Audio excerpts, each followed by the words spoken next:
Dans cette vidéo, on va parler du sujet le plus sexy de la crypto-monnaie.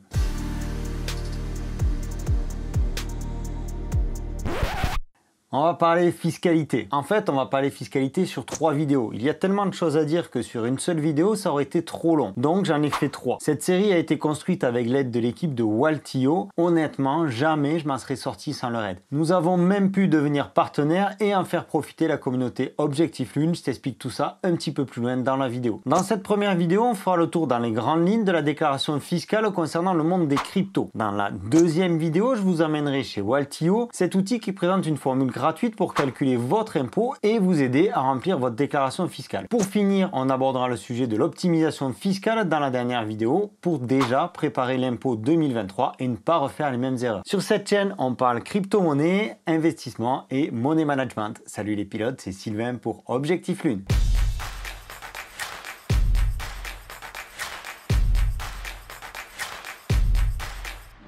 C'est l'un des sujets les plus complexes en crypto-monnaie et il convient de s'en préoccuper. Chaque printemps, en général à partir du mois d'avril, vous allez devoir déclarer vos comptes crypto. Ce qui ne va pas forcément dire que vous allez payer des impôts. Surtout quand on a connu une année comme 2022 entre bear market, FTX et compagnie. Alors je ne sais pas vous, mais personnellement je suis rentré dans le milieu de la crypto pour quelques années et je n'ai pas l'intention d'en sortir avant d'avoir fait des gains assez conséquents. Cependant, il faut prendre conscience que les impôts sont là, qu'ils font partie de notre parcours d'investisseur et qu'il faut s'en acquitter. Alors pourquoi attendre et pourquoi essayer de tricher même si nos gains sont faibles? Personnellement, je n'y vois aucun intérêt. Après, vous faites ce que vous voulez. C'est vraiment en votre âme et conscience. Ce qui est sûr, c'est que si vous ne vous y prenez pas suffisamment tôt, vous allez vous arracher les cheveux. Je rappelle que je ne suis pas conseiller financier, encore moins conseiller fiscal ou avocat fiscaliste. Si vous avez des questions, je vous invite à les poser en commentaire de cette vidéo et j'essaierai d'y répondre au mieux. Au passage, vous pouvez vous abonner pour profiter de toute la série de vidéos et d'autres vidéos que je partage tout au long de l'année sur cette chaîne. Vos impôts crypto vont venir s'ajouter à vos impôts sur le revenu. Il convient donc de les déclarer en même temps, de mi-avril à début juin selon les années et votre résidence fiscale. Comme on l'a vu dans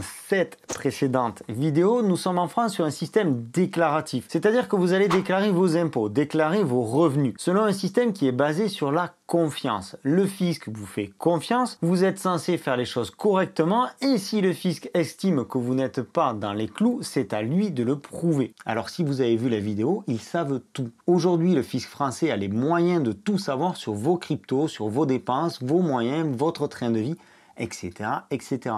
Bref, ils sont équipés et ils savent vraiment tout. Et si jamais vous en doutez, regardez la vidéo. Donc ce qu'on va vous demander dans un premier temps, c'est de déclarer. C'est-à-dire que vous allez remplir des formulaires sur le site des impôts pour signifier que vous avez des comptes à l'étranger, comme des comptes de plateformes d'échange crypto. Dans un autre temps, vous allez aussi calculer vos plus-values éventuelles, vos revenus de stacking, vos revenus de launchpad, les plus-values issues de vos ventes, etc., etc. Et ensuite, c'est le fisc qui fera gentiment le calcul de votre impôt. Eux, ils vont juste calculer combien ça fait 30% de votre plus-value. Oui, vous avez bien compris. Eux, ils ne font que calculer la flat tax. Le calcul de la plus-value, c'est à vous de le faire. Quoi qu'il en soit, vous êtes soumis à déclaration. Clairement, si vous ne déclarez pas vos comptes, vous pouvez avoir 750 € d'amende pour chaque compte à l'étranger non déclaré. 125 € d'amende si le fisc considère que vous avez fait une erreur ou que vous avez oublié. Si les montants sur ces comptes dépassent les 50 000 €, les 2 amendes précédentes seront doublées. Et vous pouvez même aller jusqu'à 3 millions d'euros d'amende et 7 ans d'emprisonnement en cas de fraude fiscale. Et oui, ça fait mal, ça pique beaucoup.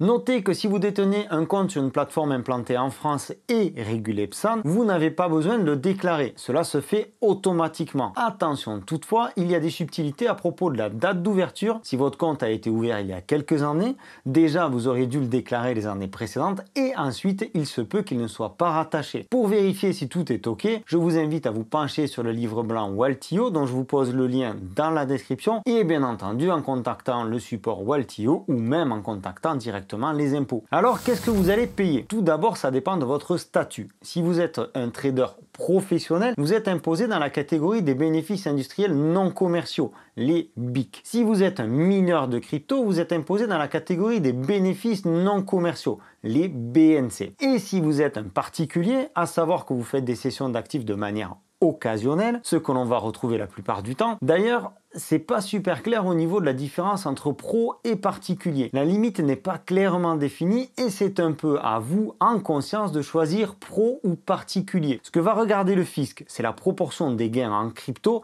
par rapport à votre salaire, sachant que si vous avez un contrôle, vous devrez justifier le choix de votre statut pro ou particulier. Et oui, je sais, c'est pas facile. Donc si vous vous considérez comme un particulier, vous allez payer la fameuse flat tax sur vos plus-values, c'est-à-dire 12,2% de prélèvements sociaux et 12,8% d'impôts sur le revenu. Sachez que ça, ce sera revu avec un barème progressif pour vos impôts 2023. Que vous déclarerez donc en 2024. Ça, j'y reviendrai dans la dernière vidéo de la série. Pour réaliser le calcul de votre plus-value, vous aurez besoin de connaître le montant total investi en monnaie fiat, c'est-à-dire en euros ou en dollars, la valeur totale de votre portefeuille crypto valorisé en fiat au moment de chaque opération, et bien entendu le prix de cession de votre actif numérique au moment de la dite cession. Il est très important de comprendre que votre plus-value sera calculée au moment de chaque cession, c'est-à-dire sur la valorisation totale de votre portefeuille au moment où vous effectuez la vente de votre actif numérique. Autant vous dire qu'il faut calculer quelle était la valorisation totale de votre portefeuille à l'instant où vous avez fait la cession. Et là,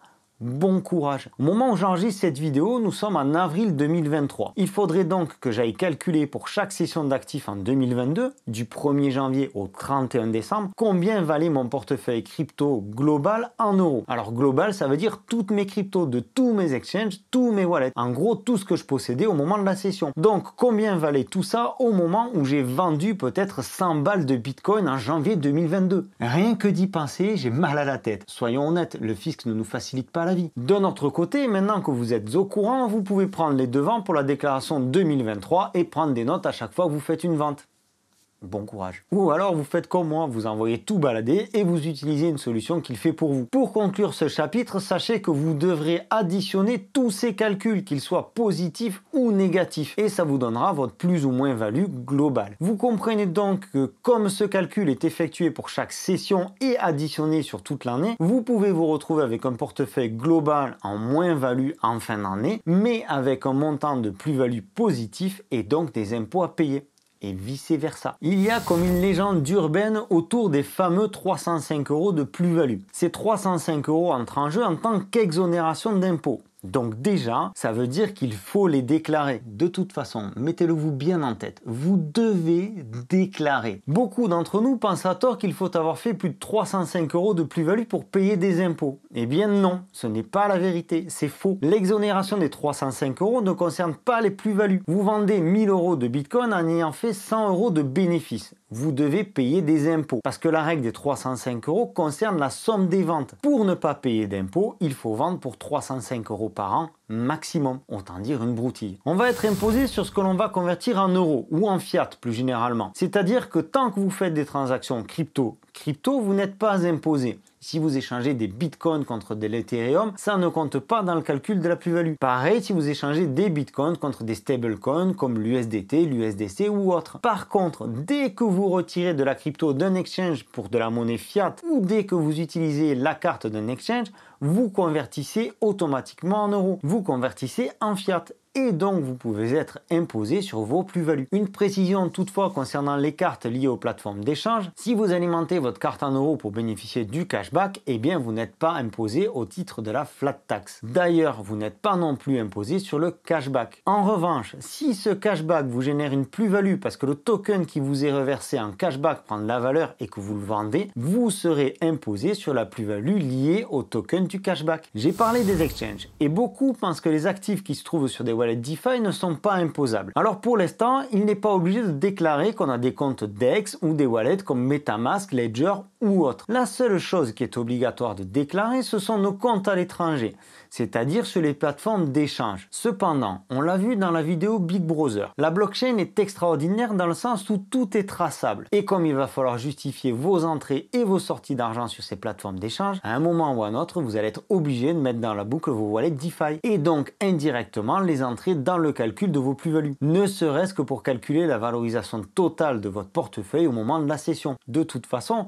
si vous n'incluez pas vos wallets DeFi dans vos calculs seront faux. Concernant les NFT, on est encore en plein brouillard. Il faut carrément se poser la question, c'est quoi un NFT? Est-ce qu'il s'agit d'un actif numérique comme une crypto-monnaie ou est-ce qu'il s'agit d'un bien meuble ou d'une œuvre d'art? Pour l'instant, le régime fiscal français est incapable de donner une réponse claire et définie. Ce qui revient le plus souvent, c'est que l'on va considérer les NFT comme un actif numérique. De toute façon, on le voit clairement, les NFT ne sont plus aujourd'hui de simples JPEG pour faire beau dans votre wallet. Ils ont une réelle utilité et donc aussi une réelle valeur. On ne va pas se casser la tête et on va calculer les plus-values exactement comme tous les actifs numériques. Quand on est en période de bear market, on a à cœur de voir nos cryptos travailler en attendant que le prix remonte. Et le stacking est une solution idéale pour ça. Alors comment déclarer le stacking? Autre flou fiscal après celui des NFT, les avocats fiscalistes considèrent que les gains issus de stacking sont perçus à titre gratuit. Ensuite, si vous décidez de vendre vos gains, vous serez imposable selon la fiscalité crypto classique, c'est-à-dire sur les plus-values. Si vous êtes un pro, ça peut être différent et vous pouvez être soumis au régime BNC dont nous avons parlé tout à l'heure. Honnêtement, jusqu'à aujourd'hui, je ne me suis pas vraiment soucié de ma déclaration fiscale crypto. Effectivement, je suis rentré dans la crypto pour y rester un long moment. Je me suis donc référé à la règle de base qui est tant que je ne convertis pas de crypto en fiat, je ne suis pas assujetti à la flat tax. Mon objectif étant d'accumuler un maximum de crypto sur le long terme, jusque-là tout va bien. Je n'avais simplement qu'à déclarer mes comptes. En revanche, je m'aperçois que je fais de plus en plus de transactions et que cela devient de plus en plus complexe pour moi de justifier mes plus-values et mes moins-values sur les différents exchanges. Et comme les impôts peuvent remonter jusqu'à 3 ans en arrière, je me dis que ma déclaration 2022 sera soumise à inspection jusqu'en 2025. Vu la vitesse à laquelle avance la crypto et vu le retard que le fisc est en train de combler, je me dis aussi qu'il vaut mieux que je fasse les choses encore plus proprement dès cette année, dès 2022. D'autant que les plus-values vont être calculées sur ce que j'ai pu injecter en crypto il y a déjà quelques années,